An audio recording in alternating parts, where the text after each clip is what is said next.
Le sexe et vous, 21h-22h sur Naradio du lundi au vendredi. Benjamin Ramagé, Et Sophie Caldi avec le Love Store Planète Eros. zone commerciale de Beaulieu à Pilboro. Le sexe et vous, comme tous les jours du lundi au vendredi de 21h à 22h, nous sommes ensemble pendant une heure pour évoquer l'actualité sexe. On va parler du 4e langage de l'amour, les services rendus. On va répondre à toutes vos questions et puis on va évoquer le sexe chez les seniors avec notre sexologue préférée, sexologue à La Rochelle, Sophie Caldier. Bonjour Sophie. Salut Benjamin. Et avec nous, un petit invité, Sophie. Petit. Non, Mais grand. costaud. Grand. J'ai que des grands ici, il n'y a que des grands à la radio. Et les auditeurs et les auditrices le connaissent puisqu'il est déjà intervenu l'année dernière pour notre plus grand plaisir dans l'émission. C'est Bertrand Biret. Bonjour Bertrand. Salut. Barré. Salut Benjamin. En forme? Barré. J'ai dit Biret. Mais tu l'as fait à l'anglaise, toi. Hein, ça y est, Yes, direct. Barré. Barré. Tout à l'heure, on avait un Tyrone et là, on a un Barré. Ok. Comment va Bertrand? En super forme. Est-ce que tu as passé un bon été, de bonnes vacances? Ouais, c'est toujours trop court. Mais C'est ce que disent les femmes, c'est toujours trop court. pas avec moi.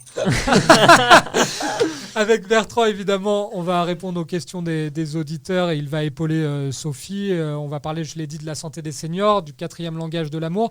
Mais tout d'abord, c'est chaud, ça vient de tomber, c'est l'actu sexe avec les commentaires de Sophie et Bertrand. Déjà, première info, Sophie, manger quotidiennement 60 grammes de noix, ça vient de tomber, c'est une étude, permettrait d'améliorer la qualité des orgasmes et en plus la fonction érectile des hommes. Deuxième effet qui se coule, c'est du 2 en 1, donc mangeons des noix.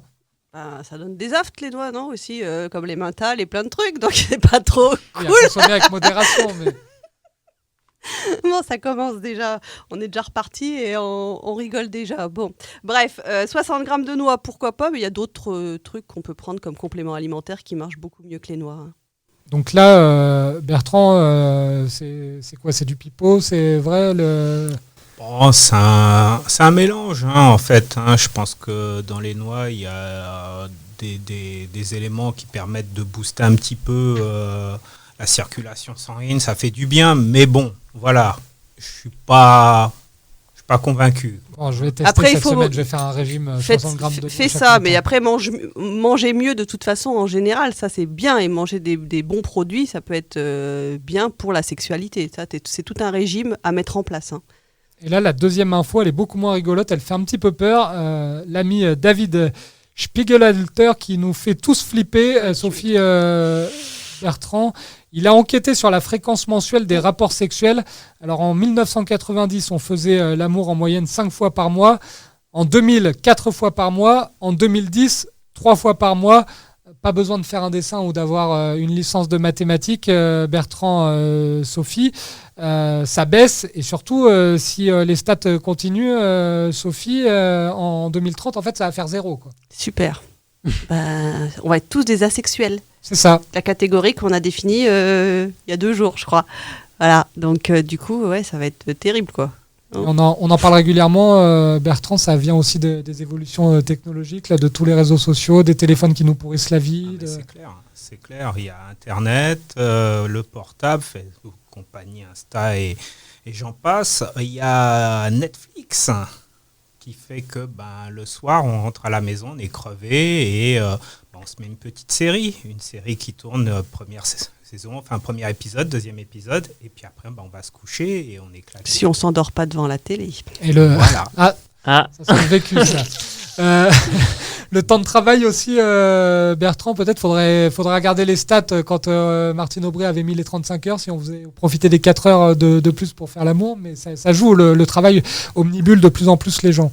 Alors c'est clair qu'il y a le travail, il y a le planning, il y a les enfants, c'est tout ce qui s'accumule en fait et qui fait que la priorité, le couple, n'est plus vraiment prioritaire en fait. Donc tout ça mis bout à bout, c'est un phénomène de société qui semble mondial en plus. Donc ça fait mal. Et moi je suis très inquiet, Sophie, parce que hier dans l'émission on a parlé du fait que 45 ans c'était l'âge où les femmes se sentent le plus épanouies sexuellement selon une étude. 2030 ça correspond pile poil aux 45 ans de ma femme, donc je suis mal. Oh c'est dommage Benjamin. Va falloir que tu manges beaucoup de noix. D'ici 2030, il va falloir surtout qu'on fasse beaucoup d'émissions, Sophie, pour essayer de donner un petit peu envie aux gens. Ça va être notre combat. On va essayer de régler tout ça. Vas-y, Sophie Bertrand. cite ma phrase philosophique. Ah oui, pour niquer, il faut communiquer. Voilà. Bertrand, d'accord avec cette phrase qui est rentrée dans le dictionnaire depuis cette année. C'est dû au niveau de toutes ces études pour en arriver là. C'est vrai que Sophie, tes profs doivent un petit peu s'arracher les cheveux là. Ouais, je sais pas s'ils m'écoutent encore. Non. C'est pas. Ils vont arrêter. C'est pas assez. C'est pas encore. On n'est pas encore national, donc comme ils sont loin, ça va. Je peux encore dire des conneries quelques mois. Et n'hésitez pas si vous avez des soucis dans votre relation sexuelle avec votre partenaire, vous allez du côté de chez Planète Eros, il y a peut-être des solutions à vos problèmes pour relancer votre libido, relancer votre couple. Vous allez voir Bruno et sa femme du côté de Beaulieu-Pulboro. Il y a plein de petites choses pour remettre un peu de piment dans votre vie sexuelle. Nous, on va parler du sexe bon pour la santé des seniors. Ça va me concerner et vous concerner, Bertrand et Sophie, en 2030. Quand on fera plus l'amour, on sera des seniors, nous.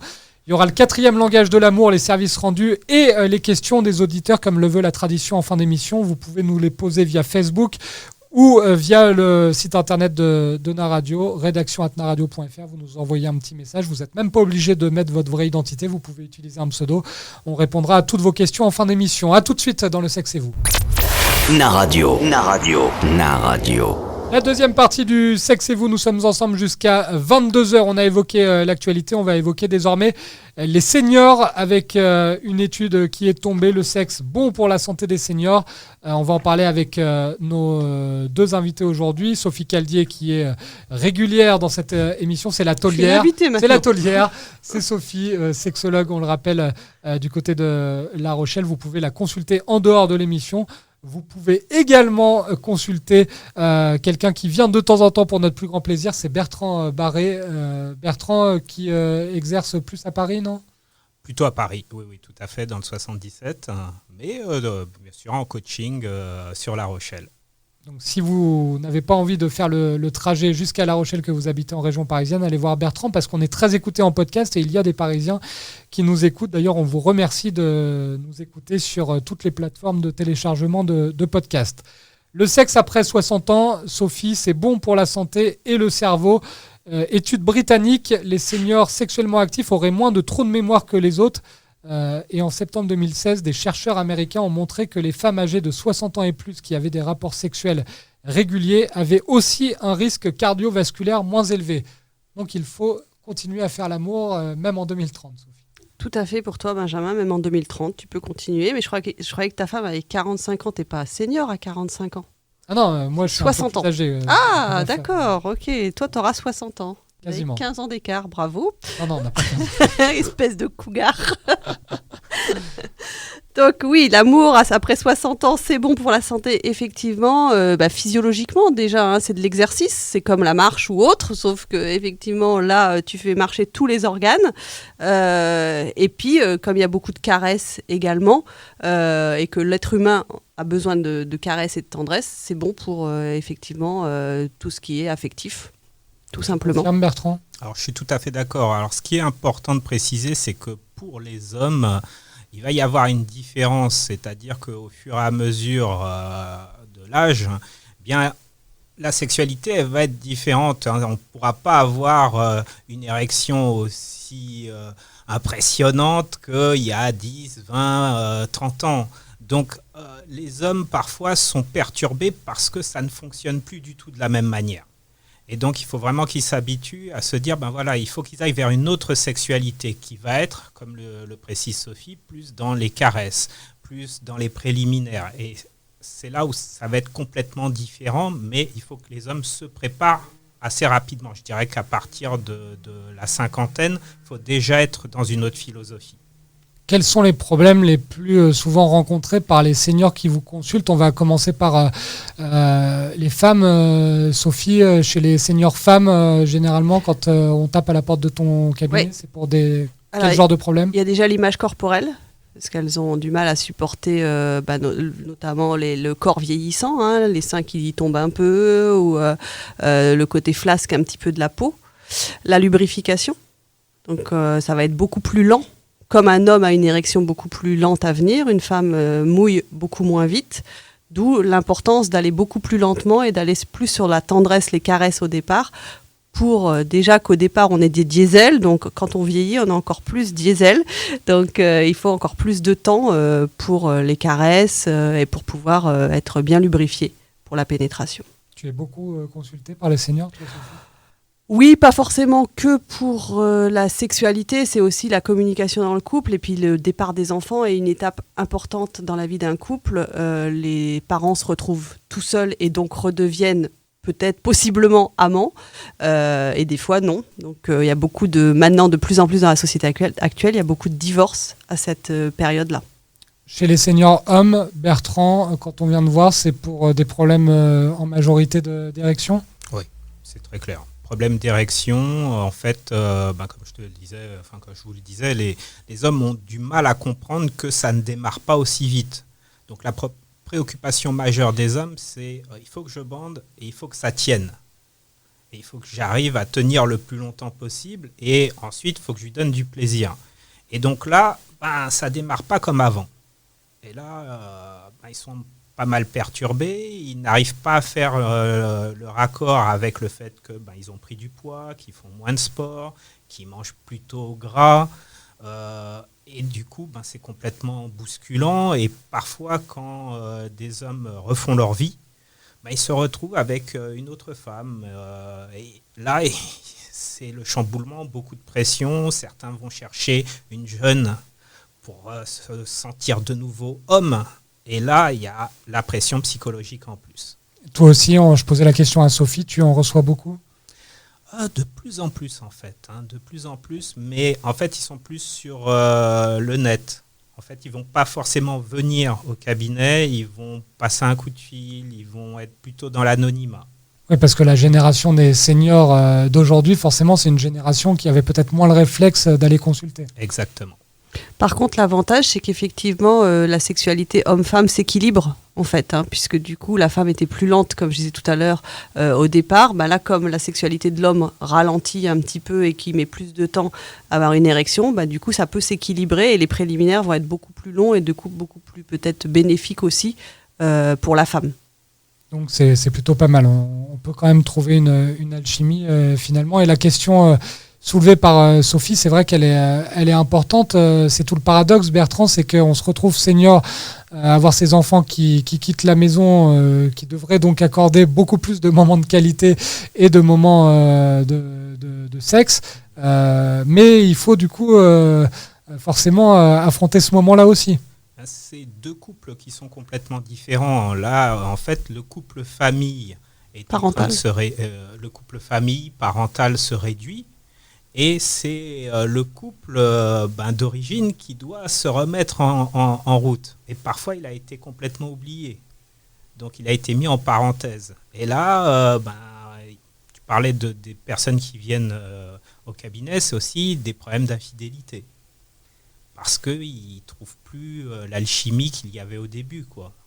Donc, beaucoup de travail pour remettre en place le couple et se comprendre de nouveau, quoi.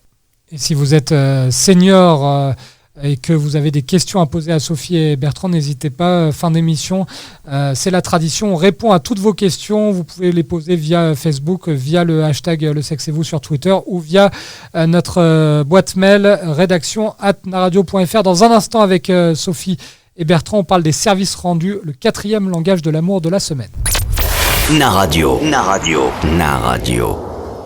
Le sexe et vous, 21h, 22h sur Naradio du lundi au vendredi.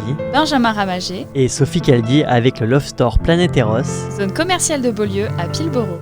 C'est la 3e partie de l'émission Le Sexe et Vous. On est ensemble jusqu'à 22h avec Sophie Caldier et Bertrand Barré, 2 sexologues pour le prix d'un aujourd'hui pour parler du 4e langage de l'amour, puisque c'est une semaine spéciale consacrée au langage de l'amour. Les services rendus aujourd'hui au programme. Sophie, qu'est-ce que c'est que cette histoire de services rendus ?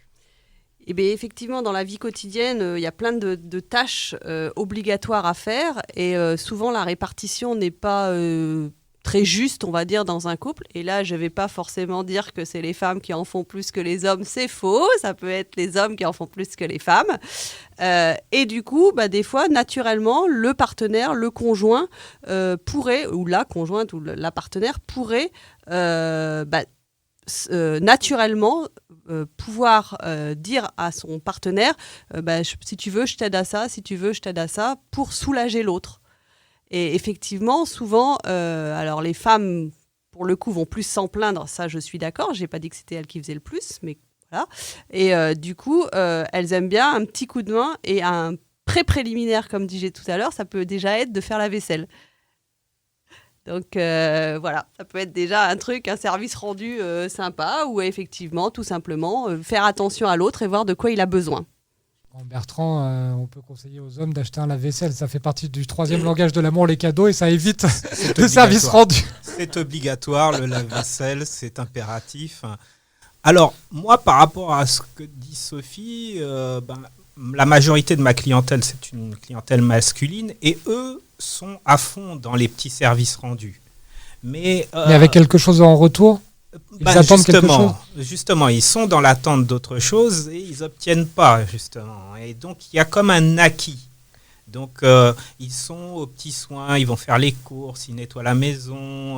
Donc, il y a une part, et donc il n'y a rien de macho dans ce que je vais dire, mais la masculinité est en train... En fait, il y avait des rôles qui étaient définis à la base, et en 50... Allez, on va dire une quarantaine d'années, les rôles ont été complètement bouleversés. Et donc, la partie masculine ne trouve plus vraiment sa place. Et donc, justement, ces petits services rendus bousculent un peu le côté masculin. Et les hommes sont perturbés. Je fais tout ça, je fais les petits services, mais je n'obtiens pas ce que j'aimerais vraiment. Généralement, c'est le petit service câlin physique. Donc les nouvelles générations, Sophie, elles sont plus à même d'avoir cette capacité à rendre des services sans attendre quelque chose en retour, parce que plus ça va et plus les hommes ont pris l'habitude de faire ce genre de choses. Surtout que oui, si on repart effectivement dans le temps, avant les femmes ne travaillaient pas forcément, donc maintenant elles travaillent, et du coup il faut un équilibre, parce que si on gère, alors souvent c'est effectivement réparti dans le temps, le matin ça peut être l'homme qui va emmener les enfants à l'école par exemple, et le soir c'est la femme qui s'en occupe, mais voilà, ça n'empêche pas effectivement que les femmes, comme malheureusement j'aurais tendance à dire, et ça c'est neurologique, on se prend plus la tête que les hommes, c'est prouvé au niveau des neurosciences, qu'on est beaucoup plus sur une charge mentale, mais à se prendre la tête au niveau organisationnel, il y en a plein. Moi j'avais des couples où la femme faisait des listes et des listes et des listes, mais pourquoi se prendre la tête ? Au bout d'un moment on arrête les listes et puis on fait directement les choses, plutôt que d'essayer d'avoir une répartition juste et de se charger inutilement l'esprit.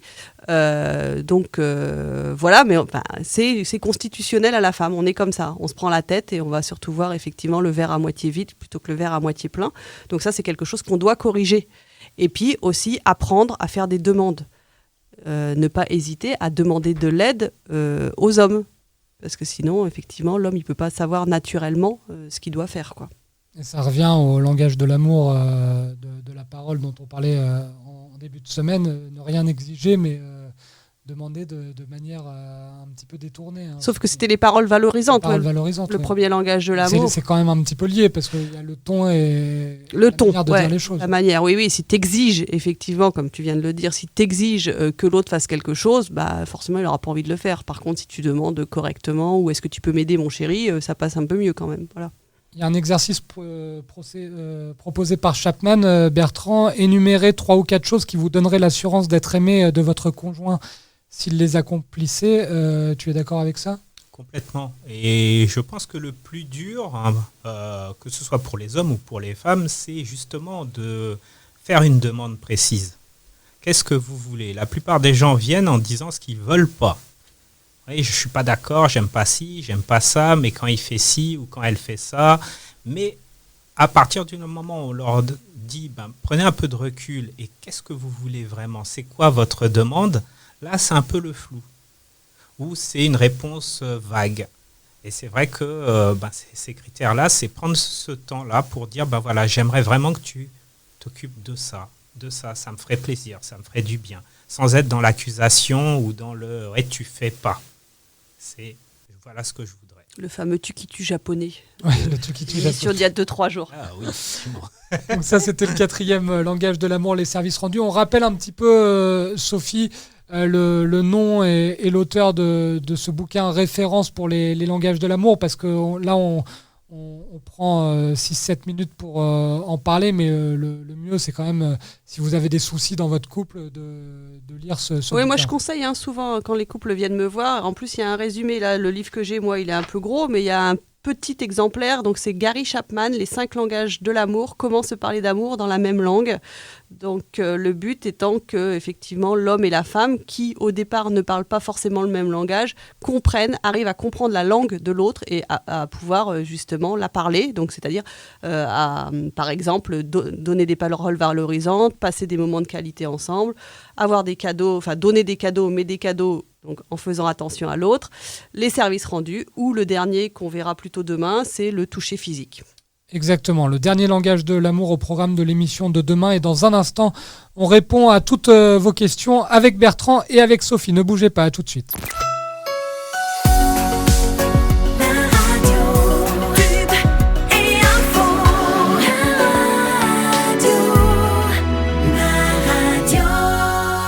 La dernière partie de l'émission Le sexe et vous le savez, c'est la tradition. Vous avez des questions, nous avons les réponses et aujourd'hui on est presque sûr d'avoir toutes les réponses puisqu'on a 2 spécialistes. On a notre sexologue habituelle de La Rochelle, Sophie Caldier, et Sophie est épaulée par Bertrand Barré. Donc là, logiquement, pas de problème pour vous répondre. On va débuter avec Adèle. Adèle qui nous demande, nous voudrions tester la gorge profonde avec mon mec. J'ai bien fait de commencer par celle-là. J'ai voulu être galant et passer la question d'Adèle avant celle de Yanis. J'ai bien fait, on rentre directement dans le vif du sujet comme ça. Donc nous voudrions tester la gorge profonde. Ça c'est pour Sophie, c'est Sophie qui va répondre. Je ne vais pas embêter Bertrand avec ça. J'aimerais savoir comment faire pour y arriver sans avoir cette sensation de spasme ou d'envie de vomir. Comment faut-il s'y prendre? Sophie, spécialiste de la question. Peut-être pas aller trop profondément, trop vite. Tu vas plus doucement, quoi. Tu prends le temps. Parfois, il faut relire ces questions. Parce que celle-là, elle m'avait un peu échappé. Bertrand, un avis? Le petit truc de la gorge profonde, c'est que y a beaucoup de salive en fait, et c'est ça qui est excitant pour l'homme.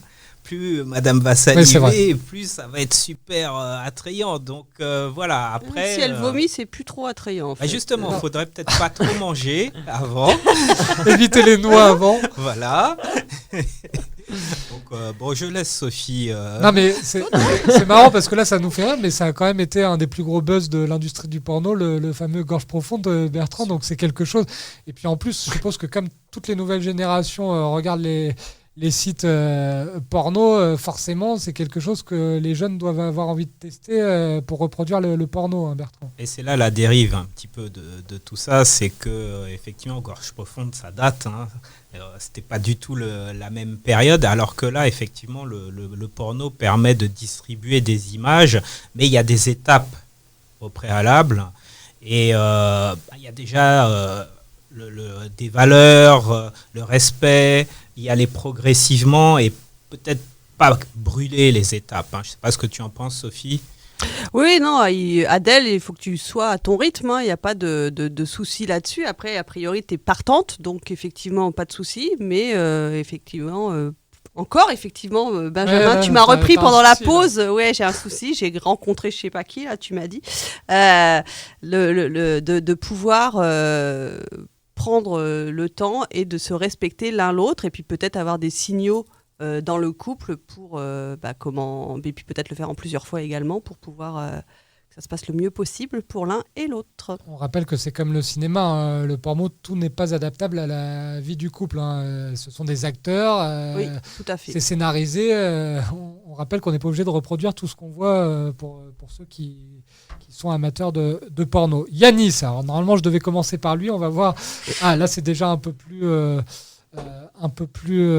technique. Yanis, j'ai entendu parler des crèmes contre l'éjaculation précoce, j'ai été voir sur internet, j'aimerais tester. Est-ce que ça marche? Qu'est-ce que tu en penses, Bertrand? Connerie. Pour moi c'est clair. Ouais. Pour moi, voilà, je n'ai pas testé, mais en fait, c'est quoi? Ces crèmes permettent en fait de désensibiliser le pénis. Mais est-ce que c'est vraiment l'intérêt à rechercher par la personne? La personne, en fait, ce qu'elle veut, c'est prendre du plaisir plus longtemps. Et là, la crème, tout ce qu'elle va faire, c'est en fait réduire la sensation. Donc, anesthésier le pénis. Donc, en fait, il n'y a même pas le côté plaisir. Donc, pour moi, ce n'est pas du tout la solution. Donc, David, qui nous avait interrogé en début de semaine, déjà, tu peux stopper ta commande de crème sur Internet. ça ne sert strictement à rien. Sophie, rien à ajouter. Bertrand oui, et puis c'est des solutions trop rapides dans la consommation, dans la société de consommation actuelle. On veut une solution hyper rapide comme les pilules miracles ou les crèmes ou tout ça. Non, il y a d'autres choses à faire. Il y a une hygiène corporelle, justement, mieux manger, faire du sport, etc. Mieux respirer pendant l'acte sexuel pour pouvoir avoir une éjaculation un peu moins rapide. Puis apprendre à se masturber aussi différemment. Trouver des solutions, mais accorder un petit peu de temps avant de se précipiter sur Internet. Bertrand, tu es d'accord avec cette réflexion de Sophie? Donc, bien sûr, l'hygiène et le bien-être. Et puis, ça va être la respiration et connaître son seuil d'excitation. On ne peut pas stopper l'éjaculation parce que c'est un automatisme. Par contre, ce qu'on peut faire, c'est arriver à réguler son excitation et donc savoir où on en est au niveau de l'excitation et ne pas déborder. Le point de non-retour. Voilà, c'est ça qui va faire la différence. Lila qui nous pose la question suivante. Ma question va être un petit peu stupide. Comment varier, Sophie, les positions lorsqu'aucun de nous deux est souple? Coconut, Sophie. Voilà, le fameux coconut du mardi. Non, je ne sais pas. Effectivement, quand tu n'es pas souple, si, c'est plutôt varier les caresses, l'intensité des caresses, peut-être plutôt que les positions. Oui, de toute façon, Bertrand, là, c'est pareil, on n'est pas dans un film porno, on n'est pas obligé, quand on fait l'amour, de tenter de reproduire le Kama Sutra. Exactement. Des positions, on en a plein et sans être souple, en fait. Donc, il y a déjà, ne pas hésiter à se renseigner. Il y a plein de bouquins sur les différentes positions qui existent. Et puis, voir à partir de là ce que vous êtes capable de faire avec le corps que vous avez, quoi. Donc, devant, derrière, il y a des combinaisons, tête en haut, tête en bas. Amusez-vous, éclatez-vous. Il n'y a pas besoin d'avoir une super souplesse. Voilà. Pour la souplesse, ça n'a rien à voir avec la sexualité, mais il suffit d'aller faire des exercices d'assouplissement chez un coach sportif, regarder sur Internet ce qui se fait. On peut améliorer sa souplesse. On n'est pas définitivement une planche de bois. D'autant plus. Mais là encore, c'est où est le plaisir? Est-ce que c'est le défi? Oui, voilà, le défi de performance, ou est-ce que c'est juste on a envie de se faire plaisir, quoi. Mohamed qui nous pose la dernière question du jour. J'aimerais pousser la porte d'un club libertin, mais je n'ose pas en parler à ma femme pour ne pas passer pour un pervers. Comment dois-je aborder cette envie avec elle, Sophie? Si, il va être obligé quand même d'en parler parce que pour y aller, il faut toujours se préparer. Comme on disait lors d'une précédente émission, poser un cadre, respecter l'autre, se fixer des règles. Donc, il y a une obligation à en parler, effectivement. Ça va être... mais après, comment de prendre le temps et peut-être de l'évoquer sous forme de fantasme au départ. Ouais, parce que je comprends le sens de la question de Mohamed. Bertrand, le côté ne pas passer pour un pervers, c'est vrai qu'une femme qui découvre du jour au lendemain que son homme a envie de pousser la porte d'un club libertin, ça peut surprendre. Pour la question que j'ai envie de poser, c'est pourquoi il a envie d'aller dans un club libertin? Est-ce qu'il a envie d'y aller tout seul pour s'éclater avec d'autres femmes? Est-ce qu'il a envie d'y aller avec sa femme pour s'éclater avec elle et pour mieux la connaître et savoir... S'il veut lui en parler, c'est qu'a priori, il veut y aller avec elle. Parce que sinon, peut-être qu'il lui demande d'y aller, peut-être qu'il demande l'autorisation pour y aller tout seul aussi. Mais Mohamed, n'hésite pas à nous recontacter pour préciser ta pensée. Bertrand te répondra plus précisément. C'est fini pour cette édition du Sexe et vous. On se retrouve demain. Et bonne nouvelle, Bertrand sera encore là pour accompagner Sophie et répondre à toutes vos interrogations. Bonne soirée à tous. Bonne soirée. Bonne soirée. Le Sexe et vous. 21h, 22h sur Naradio du lundi au vendredi. Benjamin Ramagé et Sophie Caldi avec le Love Store Planet Eros. Zone commerciale de Beaulieu à Pilboro.